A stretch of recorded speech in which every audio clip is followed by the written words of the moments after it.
¿Qué tal, queridas amigas y amigos? Bienvenidos sean una vez más a su programa favorito, El Banquillo, a través de Más TV. Y nosotros siempre contentos porque usted nos abre las puertas de su casa para informarlo de las cosas importantes que suceden en el país, de la coyuntura, del pasado de Guatemala, del presente y de su futuro. En ese sentido, pues hemos hablado con usted, le hemos dado a conocer sobre la Casa del Pueblo, el Congreso de la República, entrevistando a diputados, conociendo acerca de sus funciones que tienen, entre las cuales pues está legislar, representar y fiscalizar. Y en ese sentido pues hemos conocido acerca de las iniciativas de ley que han presentado y por qué estas han sido de importancia para la población guatemalteca. Así también como de los procesos de fiscalización, los cuales también constituyen una de las funciones del diputado al Congreso de la República. Hemos hablado y hemos llegado hasta su casa también con las comunas municipales, los cuales son los alcaldes. Hemos hablado un poco acerca de sus funciones, lo que han hecho para el desarrollo de sus pueblos. Sin embargo, hoy vamos a cambiar un poco la metodología con otro tipo de entrevistas. Y es que hoy entrevistaremos a una persona que es importante en la coyuntura nacional y vamos a hablar un poco de las pistas para que usted en casa, previo a pasar a la entrevista, pueda identificar con nosotros de quién estamos hablando. En ese sentido, pues es originaria del Melchor Petén. Desarrolló su infancia mitad en este departamento de Guatemala y la otra mitad también en Belice. Es maestra de educación primaria, enseñó el idioma inglés y pues bueno, migra a la ciudad de Guatemala para estudiar en la Universidad San Carlos de Guatemala. Posteriormente pues saca también una maestría en estudios de administración pública y políticas públicas en la Universidad Rafael Andívar.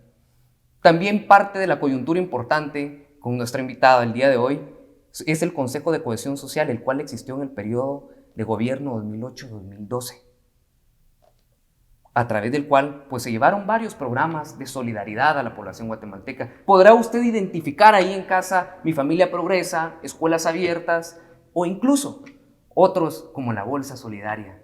Y es por eso que el día de hoy queremos entrevistar y llevar hasta usted, hasta su casa, que conozca un poco más acerca de la actual hoy secretaria nacional del Partido Unidad Nacional de la Esperanza, quien fue primera dama en el periodo de gobierno 2008-2012. Es por eso que el día de hoy nos acompaña con nosotros la licenciada Sandra Torres Casanova. Y pues bueno, pasaremos a la entrevista y para eso le doy la palabra a mi compañero Fernando Civirán. Adelante, Fernando. Gracias, Brian, y qué honor poder estar con ustedes otra vez. Como Brian mencionaba, estamos con la licenciada Sandra Torres, secretaria general del partido UNE. Muchas gracias, licenciada, por su tiempo. Y si quieren, pues comenzamos con la primera pregunta. Empecemos. Bueno, licenciada, la primera pregunta es, en sus palabras, ¿quién es Sandra Torres? Bueno, yo me considero, Fernando, una persona, una ciudadana común y corriente, como todos los guatemaltecos y guatemaltecas, una persona sencilla. Vengo de un pueblo, nací en un pueblo y, sobre todo, mucho amor por mi país, mucho amor por Guatemala y por nuestra gente. O sea, en resumen, una persona sencilla, tranquila, tranquis como decimos, ¿ya? Cercana a la gente, me gusta interactuar con la gente, me gusta lo que hago. Yo diría que en resumen una persona en paz. Excelente, licenciada, muchas gracias. Y bueno, algo que marca nuestras vidas siempre es pues la niñez y el entorno en el que hemos crecido. En ese sentido, licenciada, ¿nos podría contar un poco más acerca de su infancia, su niñez en Melchor y alguna anécdota que nos pueda contar? Bueno, la verdad es de que vivíamos la mitad del tiempo en Melchor y la otra mitad del lado de Belice, o sea que estábamos compartidos. De lo que yo me recuerdo, cuando yo tenía 4 años, me mandaron interna a un convento con monjas del lado de Belice, porque mis papás lo que querían era que estudiáramos, que aprendiéramos inglés. Y además porque la educación del lado de Melchor, como ha sucedido siempre en nuestro país, la educación pública no era de calidad y había mejor educación del lado de Belice, bueno, una educación de base inglesa, aprender el idioma también inglés, lo cual mi papá tenía razón, era muy importante manejar 2 idiomas, porque mire, hoy por hoy, ¿qué es lo que le dicen a los jóvenes? Que aprendan inglés. Exacto. Porque es necesario por el tema de tecnología, por el tema de emprendimiento, de conseguir un mejor trabajo. Una persona que maneja 2 idiomas tiene mucho más ventajas, por muchas razones, por la lectura, por el aprendizaje, etcétera, etcétera. Y bueno, yo me confundía porque cuando yo regresaba los fines de semana, que regresaba a mi casa en Melchor, mi mamá me hablaba en español y yo le contestaba en inglés. No, me costó. En ese momento mi idioma materno era español, pero yo, la verdad es de que me confundía, porque a esa edad de los 4 o 5 años uno se confunde, pues, o sea, pero fue una buena experiencia y le quiero decir que a esa edad, en ese momento aprendí a ser independiente, lo tenía que hacer, tenía que sobrevivir, porque no estaban mis papás, no estaba mi mamá y tenía que salir sola. Las monjas lo que nos enseñaban era de que teníamos que lavar nuestra ropa, teníamos que hacer nuestra cama, imagínense a los 5 años, hacer todo eso, pues, pero eso me ayudó, me forjó como persona, como mujer, y bueno, yo creo que eso es una buena lección que yo he tratado de trasladarle a mis hijos y se los traslado a ustedes, los jóvenes, para que miren que la vida no es fácil, que uno viene desde abajo y que son enseñanzas que le dan a uno mucho crecimiento y que también una lección de que lo importante que es los padres de familia para nosotros los hijos, que no lo valoramos hasta que no los tenemos, ¿verdad? Correcto. Yo les quiero contar que mi mamá y mi papá no viven, pero los extraño mucho. Excelente. Y justamente usted mencionaba el tema de la educación y usted recibe una beca para su educación media. En ese sentido, ¿cree usted que recibir esta beca también afecta su visión, la visión que tiene de la educación en Guatemala? Pues básicamente viene a agregar la visión que yo tengo, porque yo siempre he dicho que tanto los niños de escasos recursos y sobre todo los jóvenes, porque yo recibí esta beca para estudiar la secundaria y el bachillerato, obviamente fue una evaluación, no fue una beca por necesidad económica, sino fue por una evaluación de resultados de las calificaciones, claro, que fui beneficiada. Y fuimos alrededor de 50 jóvenes en todo el país, en todo Belice, que fuimos beneficiados. Yo fui una de ellas. Y bueno, lo que me ayudó muchísimo porque me daban los libros, me pagaban el colegio, que en ese momento el colegio, yo estudié en una escuela pública, pero la secundaria era privada. Y bueno, es un privilegio que no todos tenemos en Guatemala y no teníamos tampoco, no había en Belice, pero la gran enseñanza es de que muchos jóvenes necesitan su beca para seguir estudiando, sobre todo hoy por hoy en Guatemala, que la cobertura de educación media es tan limitada, la cobertura en diversificado es también muy limitada para nuestra juventud.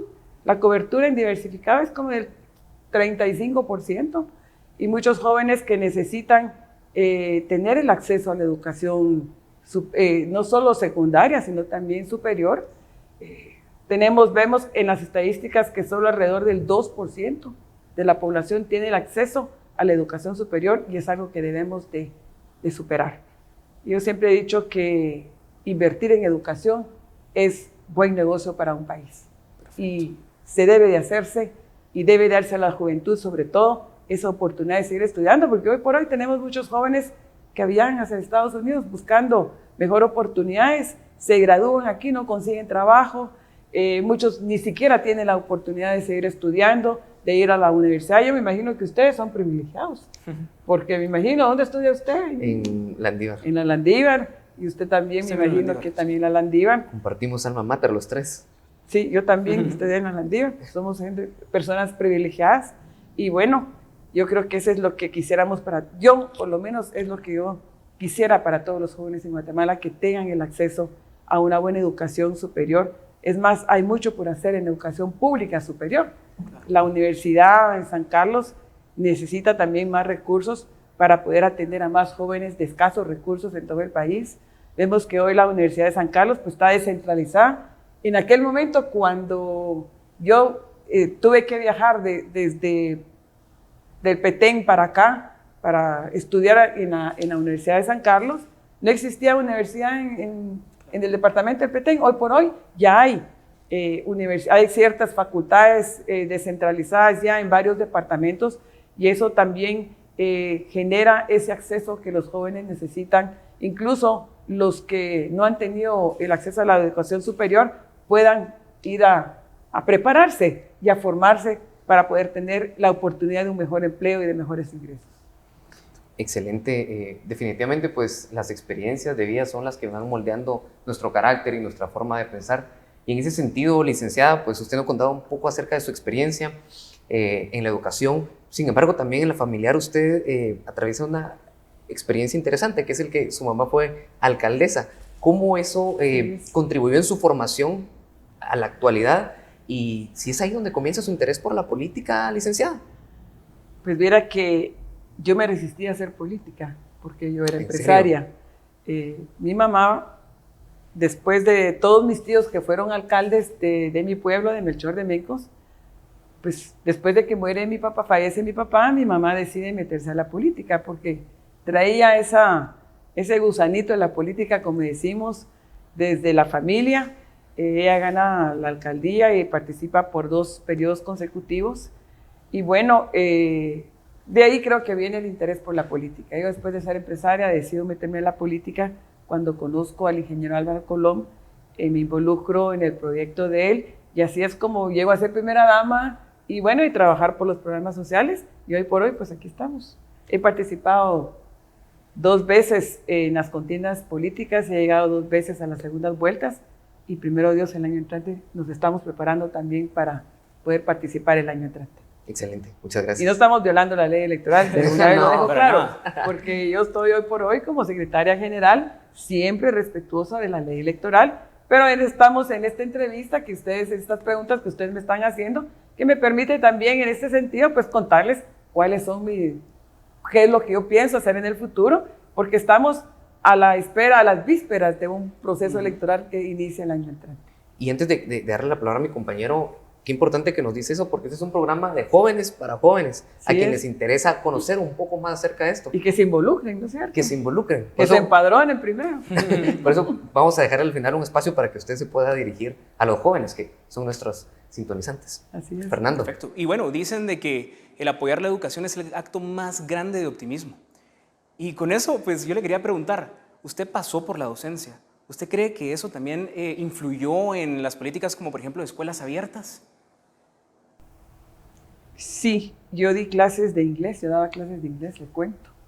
Pero más que a jóvenes eran niños de primaria, pero sí hubo mucha necesidad de poder también trasladar a los jóvenes esa inquietud de poderse formar y tener el derecho a la educación. O sea, y sobre todo cuando uno ya es madre de familia, uno lo que quiere es que los hijos tengan una buena educación. Eso es lo que esperamos todos los padres de familia, que nuestros hijos vayan a la escuela, vayan a la secundaria, vayan a la universidad y sean profesionales.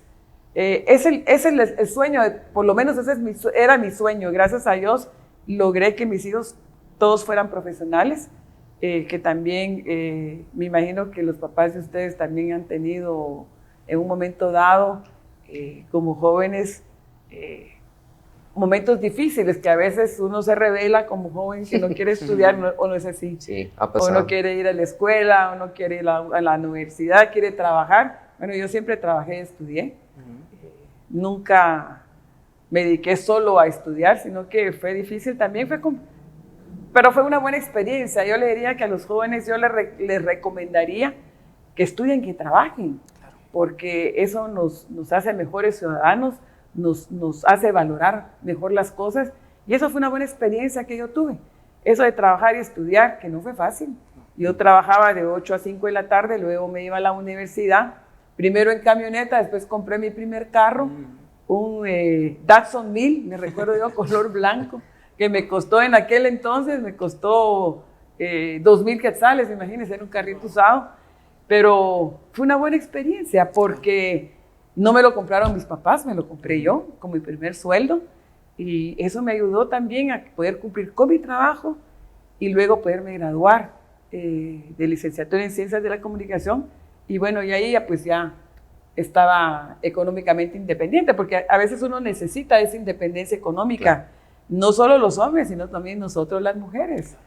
Yo cuando me casé también seguí trabajando, tuve 4 hijos, 3 mujeres y un varón, y seguí trabajando, porque quería mantener esa independencia económica que gracias a Dios hasta la fecha la tengo.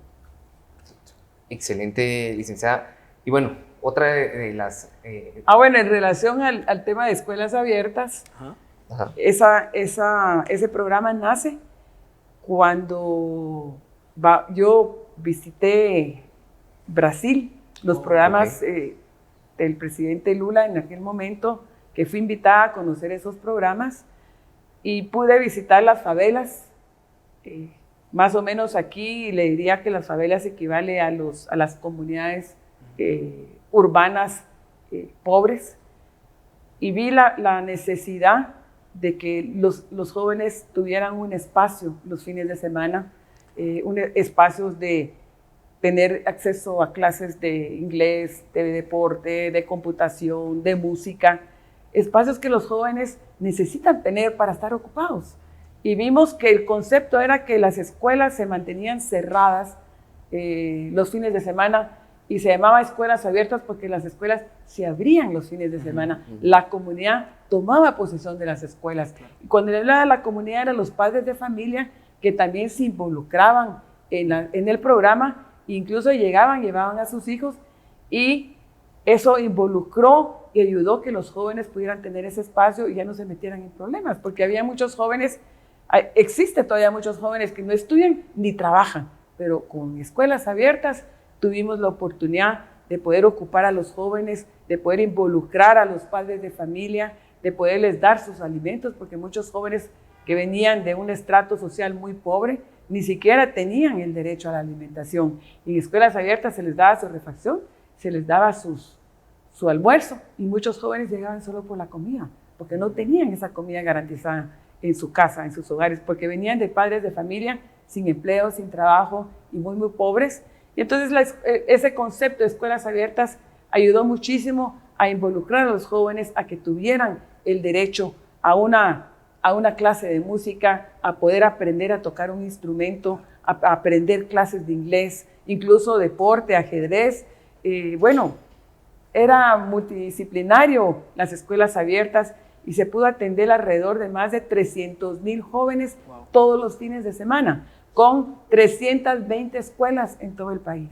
Programa que tenía un costo de 65 millones al año. No era nada, casi que le podría decir, yo tengo bien fresca los números, porque fue un programa que yo apoyé muchísimo. Claro. Le costaba al Estado 6 quetzales por joven, por fin de semana. No era nada. Cuando vemos que se desperdician muchos recursos en otras cosas, pero cuando los recursos se invierten en la gente, en la persona, es cuando uno mira realmente que hace falta y que hay necesidad de que la juventud tenga oportunidades, el Estado les pueda brindar esos espacios de diversión que necesita la juventud, porque los jóvenes entre los 13, 14 años, 18 años, lo que necesitan son espacios de diversión, claro, para no meterse en problemas, estar ocupados los fines de semana. Incluso se hizo una evaluación del programa uno de los grandes resultados de esa evaluación es que bajaron los niveles de delincuencia esos fines de semana cuando las escuelas abiertas estaban funcionando. Claro, todo eso se perdió y lamento muchísimo, porque era uno de los programas que sí funcionaba y que tenía mucha simpatía y empatía con los jóvenes, pero que también tengo el sueño de que primero Dios puedan regresar esos programas para que los jóvenes tengan esas oportunidades. Perfecto. Excelente, licenciada. Seguramente los jóvenes al otro lado que nos están escuchando se han de preguntar, ¿por qué dejar el empresariado para entrarle a la política? ¿Qué le contestaría a los jóvenes que tienen esa inquietud del otro lado? Pues es una pregunta que todavía me hago, ¿vieron?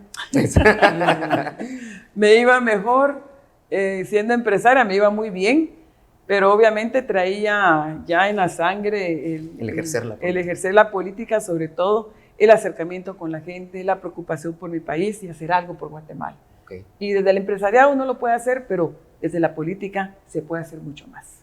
Pero también yo tengo un concepto muy claro: cuando yo decidí hacer política, dejé de ser empresaria, porque no se pueden mezclar las dos cosas. Yo siempre he dicho, no se puede mezclar la gimnasia con la magnesia. O se es empresaria o se es política, porque tenemos dos intereses diferentes. Exacto. ¿Cuál es el interés del empresario? Es tener utilidades económicas. ¿Cuál es el interés del político? Utilidades sociales. Y por eso he estado me involucré en la política y bueno, tengo ese sueño de poder seguir ayudando y trabajando por mi país. Bueno, yo quiero contarles que me he formado primero para servir a Dios mi Señor, porque también yo soy muy creyente, me considero una hija de Dios, y segundo porque quiero servir a mi país. Tengo pasión por Guatemala y mucho amor por mi gente. Perfecto. Y justamente hablando de la formación, usted es egresada de la Universidad de San Carlos de Guatemala. Así es. ¿Qué lecciones le deja a usted la educación pública superior? Muy deficiente, se necesita mucha inversión, mejor calidad de educación. Hay que apoyar mucho a la Universidad de San Carlos, porque al final los que fuimos a la San Carlos esperábamos mejores, mejor oportunidades, mejor educación, y obviamente lo que hace falta son recursos. Yo creo que hoy por hoy es parte de lo que está peleando la universidad, es que se le reconozca que esos recursos que son constitucionales, porque estamos hablando que la Constitución dice el 5% del presupuesto debe ser destinado a la Universidad de San Carlos, y efectivamente no se le da el 5%.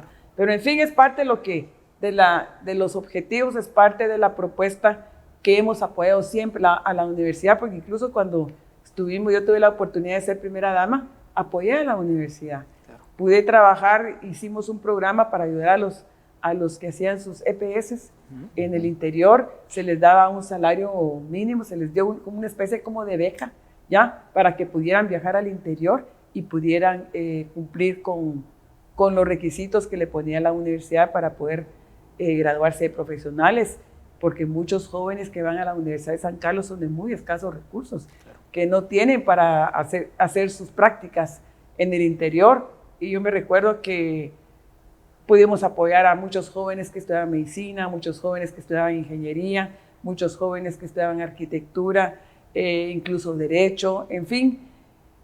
Fue una buena experiencia poder apoyar a esos jóvenes desde el Estado, desde el papel que yo estaba jugando como primera dama, porque yo tengo hijos y me ponía en los zapatos de los padres de familia que no tenían para mandar a sus hijos a cumplir con sus prácticas en el interior. Y el Estado pues tiene que darle respuestas a la población. Esa es la función del Estado, esa es la función del gobierno. Y esa es la oportunidad que yo tuve de poder ayudar a muchos jóvenes. Que le quiero contar que todavía existe el programa. Ya no se amplió como debió haber sido, porque también la población juvenil va creciendo, como sucede también con la población en general, pero lamentablemente, según tengo información, existe el programa, pero no tiene tanta cobertura como yo hubiera querido que fuera. Excelente. Licenciada, muchas gracias. Interesante la entrevista, pero no se despegue porque volvemos en un momento con la licenciada Sandra Torres. No se despegue.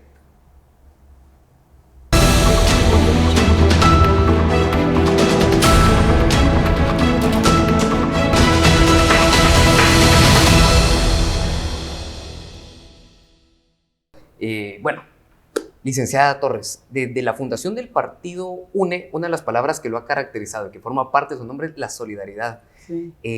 ¿Podría decirnos en qué momento usted se identifica con la solidaridad? ¿Qué significa para usted? ¿Qué es?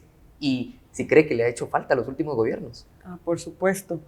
Mire, yo definiría la palabra solidaridad es darle a la gente lo que necesita y no lo que a uno le sobra, que es diferente. La solidaridad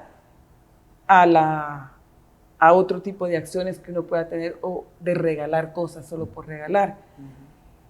El tema de solidaridad es una palabra muy fuerte que está haciendo falta precisamente en los últimos 12 años, en los últimos 3 gobiernos que no hemos visto que exista. Y es una necesidad que la gente tiene de esa palabra solidaridad, que yo tuve la oportunidad de poder demostrarla con los programas sociales, con la creación de los programas sociales, porque ¿cuál era la razón de ser de los programas sociales que hicimos en el gobierno de la UNE?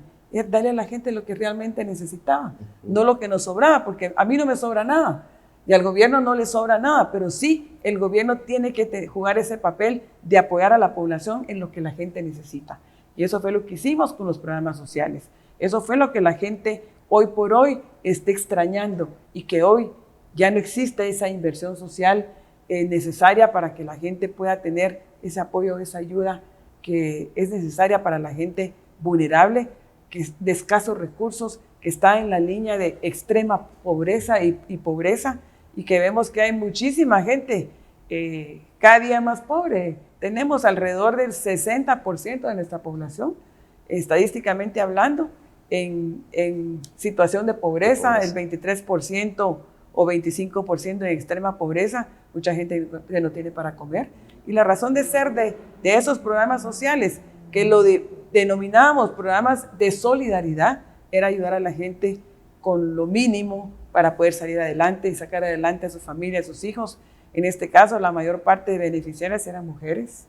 Quiero contarles que en el caso del programa Mi Familia Progresa, que eran las transferencias condicionadas porque no era un regalo, había una corresponsabilidad de mandar a sus hijos a la escuela y al centro de salud, y con esa corresponsabilidad para recibir esos 300 quetzales mensuales para darle de comer a sus hijos, para comprarle sus zapatos, para comprarle sus medicinas, en fin.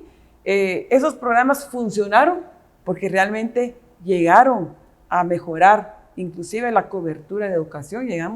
Quiero contarles que alrededor de un 99.9% en primaria. Se aumentó la escolaridad en preprimaria de un 24% a un 60%. La secundaria también se pudo aumentar la cobertura. En fin, fue un programa bastante exitoso. Inclusive yo les quiero contar que había madres de familia que no tenían identidad, no tenían DPI, y se les llevó a que pudieran sacar su DPI, pudieran tener una ciudadanía, se sintieran parte del Estado, parte del país, porque no eran ni siquiera ciudadanas. Una persona que no tiene un documento de identificación no se puede considerar ciudadano. Y logramos que esas mujeres poderlas documentar y que fueran también parte de estos programas, y la cobertura llegó a más de 1 millón de madres de familia, 1 millón de familias, lo cual más o menos calculamos que era una cobertura de un 45 a 50% de familias pobres en nuestro país. Y cuando habla de programas sociales, a mí me viene una palabra a la mente que es la voluntad. Y justamente en una entrevista un exministro de Finanzas mencionaba, y una frase que le atribuye a usted: cuando el dinero no es problema, lo que importa es la voluntad.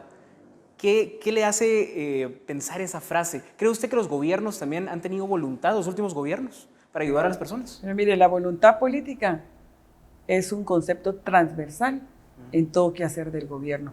Y no solo en el quehacer del gobierno, sino en todo. Si no tuviéramos la voluntad de estar aquí, hoy no estuviéramos. Hay que tener la voluntad política para hacer cosas en el gobierno, no solo para decirlas, sino para hacerlas y dar resultados. La gente espera que su gobierno que él votó, pues le responda a sus necesidades, y para eso se requiere mucha voluntad política. Por eso yo remarco siempre, la voluntad política tiene que ser transversal en todo quehacer del gobierno, la voluntad en todo quehacer del ser humano. Entonces eso es importantísimo. Si no hay voluntad política, no pasa nada, que es lo que estamos viendo hoy por hoy. Y hemos visto en los últimos 12 años, y no lo digo yo, ahí están los resultados. No ha habido voluntad política de hacer nada por el país, no ha habido voluntad política de trabajar por la gente, y eso lo demuestran los resultados. Cuando hay voluntad política, las cosas se logran. Cuando se quiere, se puede. En resumen, eso es la voluntad política. Cuando se quiere, se puede. Cuando se quiere, se puede. Excelente. Licenciada, bueno, últimamente se han visto una batalla legal respecto al partido UNE. Esto por un lado en el que está usted, y por otro lado, diputados que actualmente están en el Congreso y son disidentes de la UNE. ¿Cómo ha sido ese proceso para usted como secretaria general y como las bases del partido UNE? ¿Nos podría comentar un poco más para el joven que está ahí atrás y que dicen, pero vimos que salió esta resolución que puso alguien ahí? ¿Qué nos podría contar? Bueno, mire, hoy por hoy lo que sí le quiero decir y dejar claro es que la UNE está activa y está más viva que nunca. Y como he dicho yo siempre, hay UNE y Sandra Torres para rato. Con eso le estoy diciendo que tenemos partido. Okay. Estamos preparándonos para participar con el partido en el próximo evento electoral el año entrante. Claro, tuvimos que sufrir y pasar varios momentos complicados, amargos, por amparos, por acciones legales que ponían algunos disidentes del partido, pero que, como he dicho yo siempre, con la ayuda de Dios y la ley en la mano, hemos logrado buenos resultados, que hoy por hoy, pues, tenemos partido. La UNE la hemos logrado no recuperar porque nunca la perdimos, pero como he dicho yo siempre, no es primera vez que ya han querido cancelar el partido, no es primera vez que le llevan ganas al partido, porque obviamente la UNE es un partido que tiene representación en todo el país, es el partido más grande de Guatemala hoy por hoy. Hemos trascendido gobiernos, normalmente los partidos no trascienden gobiernos, nacen, hacen gobierno y se mueren, pero la UNE ha demostrado que es toda una institución. Después que de una fundación, ONG, o en este caso un partido político, después de los 15 años, se convierte en una institución. Y la UNE ya es una institución, la consideramos una institución, porque ya cumplimos 20 años de existencia y hemos demostrado que seguimos trabajando por el país, seguimos avanzando. La UNE en esos 20 años ha logrado la elección de más de 500 alcaldes y más de 200 diputados. En fin, con eso ningún otro partido lo ha logrado.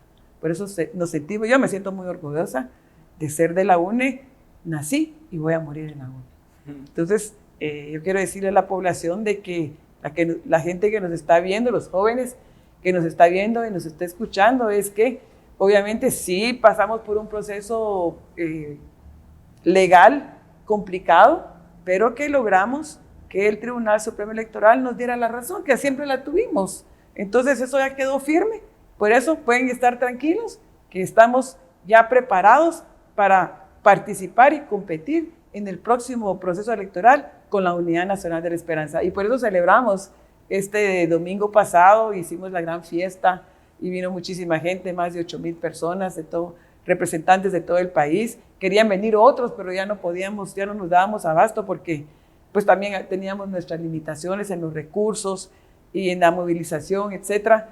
Pero fue un buen ejercicio de poder demostrar esa fuerza verde representada en todo el país. De hecho, en las elecciones donde hemos participado, hemos demostrado que la UNE, muchos departamentos siguen siendo territorio verde, territorio de la Unidad Nacional de la Esperanza. Nuestra talón de Aquiles siempre ha sido el área central, que ahora estamos trabajando, y gracias a Dios hemos estado avanzando con nuevas estrategias y bueno, estamos muy optimistas con esos avances que hemos logrado. Y justamente quiero resaltar esos 20 años del partido UNE y preguntarle, ¿verdad?, para los afiliados, para la población en general, ¿cuál es el futuro del partido? No solo en los próximos 5 años, sino a futuro. Bueno, es un partido que ha venido evolucionando, hemos hecho cambios muy importantes en algunas dirigencias locales, municipales, departamentales, incluso nacionales. Pues se ha depurado, se ha autodepurado incluso en la UNE, porque ya vio que algunos que ya no están con nosotros, pues también nos hemos expulsado, porque es parte de la razón de ser de un partido político. Tiene su disciplina, tiene su normativa, tiene sus postulados, tiene sus estatutos, y ese es un partido formal. Así funcionan los partidos. Muchos partidos son de cartón. La UNE, he dicho yo, es de carne y hueso, porque ahí están los 90,000 afiliados y pudimos demostrar el domingo que la UNE ahí está presente. Hay gente que nos representa en el interior, en todo el país, incluyendo el área central, el departamento de Guatemala, municipios y la capital y en todo el resto del país. Entonces, no todos los partidos pueden hacer lo que la UNE hace. Nosotros tenemos la capacidad de poder hacer asambleas, 100 asambleas en un fin de semana, por ejemplo. Entonces, hay que tener estructura partidaria. Nosotros también, además de la estructura partidaria, pues tenemos las secretarías de la juventud, la secretaría de la mujer, del adulto mayor, de pueblos indígenas, para poder demostrar que somos un proyecto político incluyente y participativo, que no discriminamos a nadie. En la UNE cabemos todos y todas. Excelente, licenciada. Y bueno, seguramente el hablar de política, el hablar de la coyuntura nacional, pues es algo cotidiano en la vida de una persona que se dedica a eso. Y seguramente el joven que está al otro lado, pues conoce al político por eso nada más. Pero también quisiera conocer a veces un poco más el lado humano. En ese sentido, ¿qué le gusta hacer a usted en sus tiempos libres? ¿Cuál es su hobby? Le hemos visto cocinando un poco ahí, pero ¿qué le gusta hacer? Pues la cocina me desestresa, fíjese. ¿En serio? Pero con un buen vinito a la par. Ah, bueno. Si no, qué aburrido. En la otra entrevista vamos a tener un vinito, entonces. ¿Verdad? Claro. Pero un viernes o un jueves en la tarde, ya. Lo vamos a anotar ahí. Mañana todavía tenemos que trabajar. Pero bueno, la lectura, escuchar música, todo eso pues ayuda, incluso cuando me siento muy estresada, el hacer ejercicio, caminar un poco, eso también ayuda bastante. Excelente. Licenciada, y si usted tuviera que decirnos su libro favorito, por ejemplo, para que los jóvenes también le peguen una ojeada, ¿cuál diría?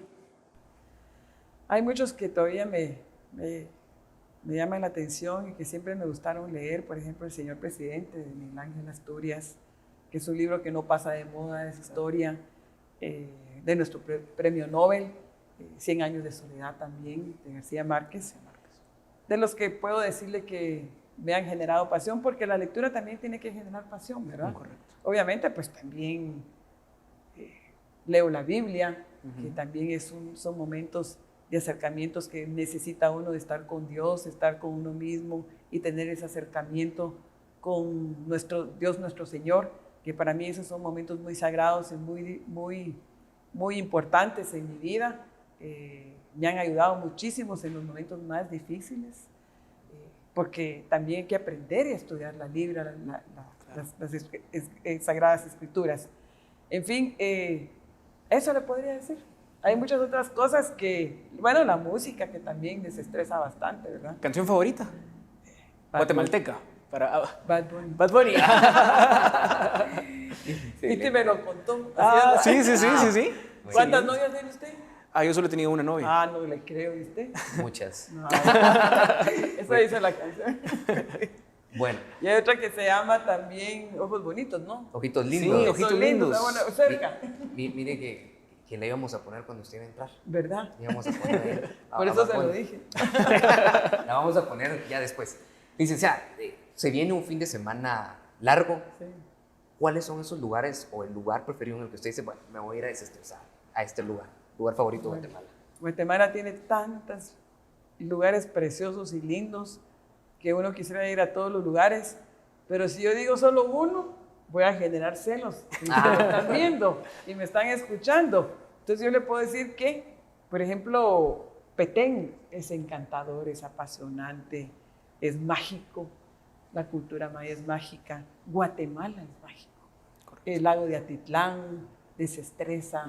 He aprendido a conocer muchísimo Quetzaltenango, que también es muy lindo. Huehuetenango tiene lugares preciosos. San Marcos también, que no conocemos. Alta Verapaz, Cobán, tiene lugares lindos. En fin, yo le puedo decir que toda Guatemala es bonita, pero los volcanes son apasionantes. Yo no he podido escalar un volcán, pero yo quisiera de veras uno de estos días subir un volcán. Sí me llama la atención. He estado ahí en el Pacaya cuando estuvo la erupción. Estuve muy cerca, pero fue por tiempo, claro, por cosas de trabajo, pero sí quisiera escalar un volcán algún día. Uno de estos, de repente no me canso, porque creo que es algo que sí deberíamos hacer todos los guatemaltecos para conocer la belleza de nuestro país. Licenciado, usted mencionaba que el cocinar a veces la desestresa. ¿Nos podría mencionar su platillo favorito de cocinar y su platillo favorito de Guatemala? Bueno, mi platillo favorito, comida típica favorita, son los frijoles, la tortilla y los frijoles. Un chapín que no le gusta la tortilla y los frijoles. No es chapín, definitivamente. Los tamales, bueno, me gusta hacer, a mí me gusta cocinar cosas no muy complicadas. La pasta, camarones, al ajillo, carne asada, cosas sencillas que no me compliquen. A mí no me gusta complicarme la vida, yo soy muy práctica, yo soy muy pragmática y me gustan las cosas sencillas. Entonces, sencillas para comer y también sencillas para hacer. Excelente, licenciada. Bueno, y seguramente también... Y yo creo que todas las mujeres somos así. Todas. Pues las que trabajamos y las que tenemos que trabajar y luego atender la casa, pues creo que nos gustan las cosas pragmáticas, ¿verdad? No me quiero complicar la vida, dice mi mamá. Los que se complican son los hombres. Los hombres son los que se complican, nosotros somos más sencillas. Pregúntele a cualquier mujer, a cualquier compañera, a su novia, pregúntele. Me va a preguntar, le envío un saludo ahí. Bueno. Excelente, licenciada. Bueno, la última pregunta de este segmento es, ¿Qué persona en el mundo le gustaría conocer? Bueno. He conocido otros papas, pero me gustaría conocer a este papa. Okay. Creo que tiene un sentido, un enfoque ¿Algo lo humano. motiva de él? Sí, es una persona muy humana, es una persona sencilla y una persona que incluyente, inclusive, en todas las religiones, a pesar de que es eminentemente católico, digamos, pero habla con todas las religiones y habla de todas las religiones. Entonces yo creo que a mí me gustaría mucho conocer al Papa. Excelente, muchas gracias, licenciada. Bueno, ¿y qué les parece si ahora vamos a la última dinámica del programa? Me parece, excelente. Se la explico, licenciada. Tenemos una serie de palabras y de personajes de la política de Guatemala, y entonces le vamos a decir la palabra o el personaje y usted bien dice lo primero que se le venga a la mente. ¿Estamos listos? ¿Comienzas? ¿Empezó? Sí. Bueno, ¿está lista, licenciada? Empiezo con la primera. Vamos, pues. Otto Pérez Molina. Expresidente. Ok. Teresa Casanova de Torres. Mi mamá. Y ahí sí, con mucho sentimiento, ¿no? ¿Verdad? Sí. Y le extraño muchísimo. Belice. Bueno, un lugar lindo también, me trae a la memoria mi niñez, okay, y donde también viví momentos muy felices.